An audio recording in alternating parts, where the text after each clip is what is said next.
There's a generation that learned everything about money from the internet. Not from a parent who had navigated a pension, not from a school that had time in the curriculum, not from a bank that explained how interest actually works. From YouTube, from TikTok, from Reddit threads at midnight, from someone with a ring light and a confident voice who may or may not have known what they were talking about. And that gave them something no previous generation had ever had access to. Access to more financial information earlier in life than anyone before them. It also left them with something no previous generation had to deal with. A financial education built from an algorithm that rewards what performs, not what's true. That contradiction is the story of Gen Z and money. And it's more complicated and more interesting than any other generation I've looked at in this series. 2 videos ago, I walked through Gen X, the generation that built their money habits from watching institutions fail. Last video was Millennials, the generation that did everything right and got priced out anyway. This one is different from both. Gen Z didn't just inherit a broken financial system. They inherited a broken financial information system. And that changes everything. I want to start with a number that stopped me when I first came across it. 34% of Gen Z say they learn about money from TikTok and YouTube. At first glance, that sounds fine, maybe even good. More access, more information, more people learning earlier. But then I started looking at what that actually looks like day to day. What they're learning, how it's being taught, what gets amplified, and what gets ignored. 68% of Gen Z say they're influenced by financial trends on social media, with TikTok and Instagram being their primary sources of financial information. Only 13% learned about personal finance in school.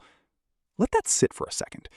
A generation's primary financial education is a platform designed to maximize watch time, not accuracy, not long-term applicability, watch time.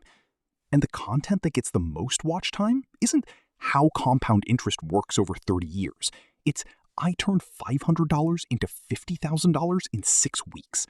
It's the dramatic number, the fast win, the story that makes you feel like you're missing something if you don't act right now. I talked to people from this generation about this, and what I found was more layered and honestly more worrying than I expected. I want to walk through 5 things I found when I actually looked at what the internet did to Gen Z's financial wiring. 3 of them are actually impressive. 2 of them are quietly doing serious damage. And understanding the difference might be the most useful thing I can offer someone from this generation right now. They started earlier than anyone, and that's real. Something that surprised me when I started researching Gen Z and money was how early some of them started. Not all of them, not most of them, but a real slice of this generation started thinking seriously about investing, building credit, and managing money before they had a full-time job, some before they finished school. Gen Z are tech-savvy and entrepreneurial, and start financial planning earlier than previous generations. Some are even investing while still in their teens. I spoke with a 23-year-old who had opened her first index fund at 17. She'd learned how from a YouTube channel she found at 16. Her parents hadn't invested, her school hadn't covered it. She just found it, learned it, and done it. That's not a small thing. That is genuinely ahead of where most people were at that age, in any previous generation. The internet gave Gen Z access to information that used to require either a financial advisor, a financially literate family member, or a business degree to find. And some of them use that access in exactly the right way. But here's what I kept finding when I dug deeper. That same access that produced early, confident investors also produced something else. Something that looked like financial sophistication from the outside, but had one real blind spot underneath it. They know the vocabulary. They don't always know the reality. This is the habit that took me the most conversations to understand properly. Gen Z is fluent in financial language, like genuinely fluent. They know what a Roth IRA is. They know what dollar cost averaging means. They've heard of index funds, expense ratios, compounding, diversification. They can talk about money in a way that previous generations couldn't until their 30s. But there's a gap between knowing the vocabulary and understanding the experience. And the internet, for all the access it provides, cannot close that gap on its own. I sat with a 26-year-old who could explain the difference between a traditional and Roth IRA really clearly, better than most people twice his age. He'd learned it from a finance content creator he'd been following since he was 19. Then I asked him how much he had in retirement savings. He paused. "I know I should have more," he said. "I just haven't gotten around to actually setting it up." That conversation happened more than once. Different people, same shape. Knowledge was there. The action wasn't. And when I asked why, the answer was almost always the same. The content that taught them the concepts was also subtly always pointing toward the next thing, the next strategy, the next opportunity, the next video. 46% of Gen Z would describe their financial lives as messy. Not because they don't know things, because where they learned about money wasn't designed to help them build anything steadily. It was designed to keep them watching. And that led directly to the habit that I think is doing the most visible damage right now. The fast win problem when the algorithm teaches finance. I want to be careful here because I'm not saying Gen Z is naive. They're not. But I am saying something specific about what happens when financial education is filtered through a platform that rewards engagement above everything else. Content that goes viral on financial TikTok is not invest consistently in index funds for 30 years and let compounding do the work. That content exists, but it doesn't perform. It's slow. It's boring. It doesn't create urgency. Content that performs, the content that actually gets watched, is the dramatic transformation. Someone turned $500 into $50,000. Someone found the strategy nobody else knows about. The number that makes you feel like you're missing something if you don't act right now. The investment that went up 400% in a month. The strategy that most people don't know about. I spoke with a 25-year-old who had put money into 3 separate speculative investments in 2 years, all of them things he'd found on social media, all of them presented with confident authority, none of them things he fully understood. Each one felt like the real thing, he told me, like I'd finally found the thing that actually worked. And then, it didn't. Half of Gen Z disagree that crypto is the future, and 73% wouldn't give up traditional banking for it. But the damage from the learning period, where the algorithm served up high volatility, high return content as the default financial education, that damage is already done for a lot of people in this generation.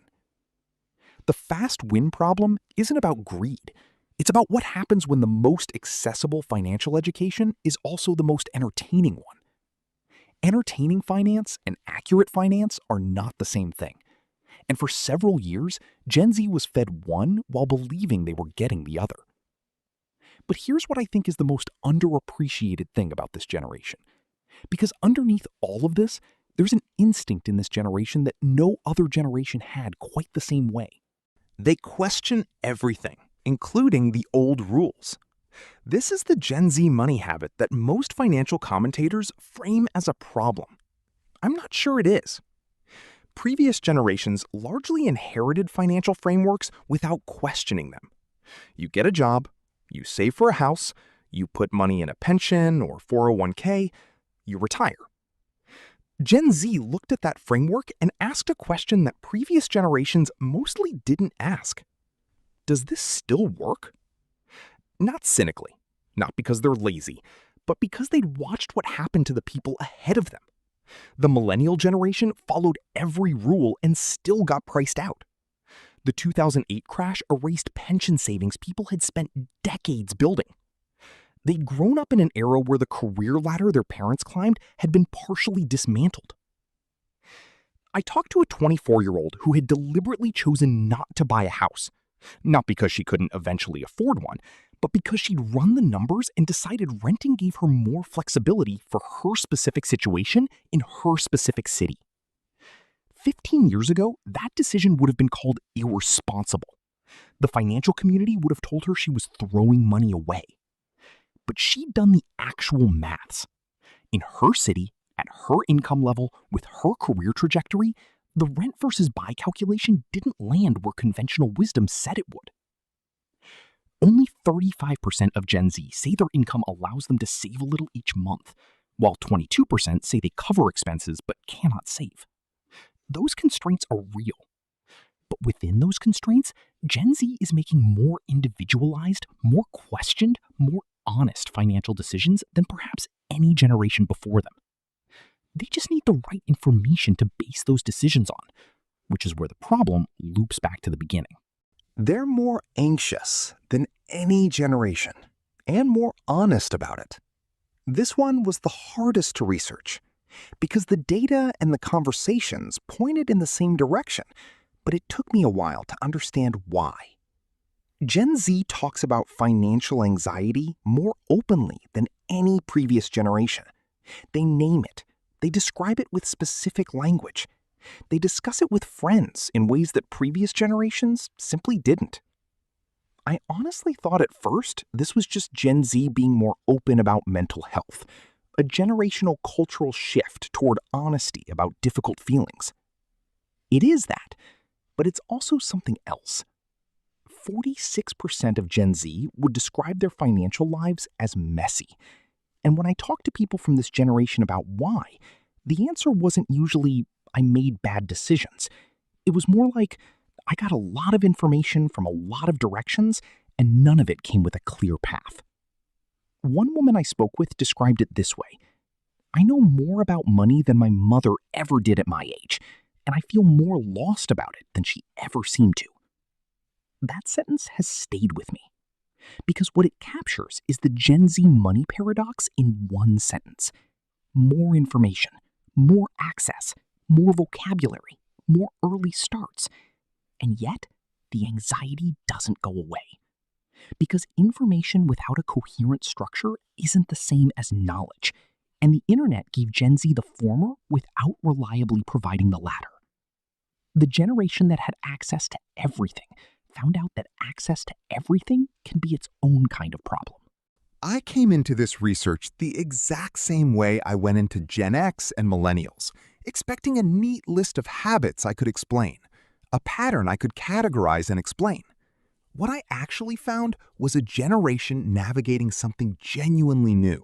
Not a broken job market, not a collapsed housing system, a broken information system, where the thing that was supposed to teach them couldn't be trusted. And the challenge that comes with that is different, because it's invisible. You can see a closed door. You can't always see a misleading piece of content.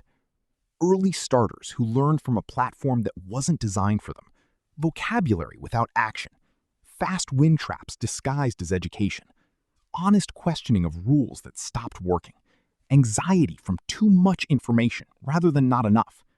Not flaws, completely logical responses to growing up financially in the most chaotic, most accessible, least filtered financial world any generation has ever grown up in. The one thing I took away from every conversation with this generation: the instinct is right. The curiosity is real. The willingness to question the framework is genuinely valuable. What's missing, for a lot of them, isn't intelligence or motivation. It's a slower, less exciting, less algorithmic version of financial reality that someone took the time to explain honestly, which is exactly what this channel is trying to be. If this gave you a name for something you've been feeling, share it. And if you're a Gen Z person watching this who recognizes themselves somewhere in here, that's the whole point. You're not confused because you're bad at this. You're confused because the thing that taught you was designed to confuse you. That distinction matters.